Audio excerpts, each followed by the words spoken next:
Hey there, my name's Scott, and this is a quick video for this KitchenAid attachment. So this is just a regular KitchenAid stand mixer, and this is the meat food grinder attachment for it. So let me show you a little bit about how this works. This thing is pretty heavy duty and does a really good job. So on the front of KitchenAid stand mixers, you can loosen this bolt here, take this little thing off, and then this is a opening for different attachments. In this case, we're gonna just slide the end part of the meat grinder into there, get it in nice and secure, and tighten it on down.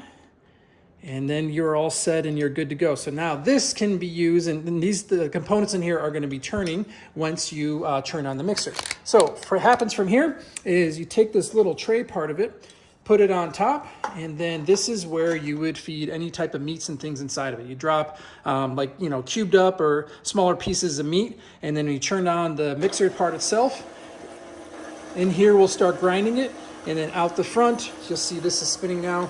You're gonna have coming out of it whatever type of, you'll have like ground beef or ground sirloin or ground chicken or whatever it is you put inside of there is gonna be oozing out. Now, it comes with these little stopper things as well. So if the meat's getting here and it's not going through very easily, you can just take this and push it on in and they'll keep grinding the meat down. And then you also have different attachments that come with as well. So if you want, like this is a pretty wide type of ground beef. If you want something a little bit smaller or even smaller and more fine than that, you're all set and you're good to go. So it's pretty straightforward. It's really easy to use. All this is made out of metal. It is very heavy duty. It's strong. Now, the one thing to know is that it is not dishwasher safe. So all this that you do need to wash by hand or wash inside the sink to go ahead and clean it up. But past that, it's great. You can do all sorts of things with it. You can make ground beef, which you can use to make sausage, or maybe if you want to use hamburger patties or anything else like that, this is a nice, fun little attachment for you to do that. So you do need a KitchenAid mixer to attach to it. But overall, guys, this has been great.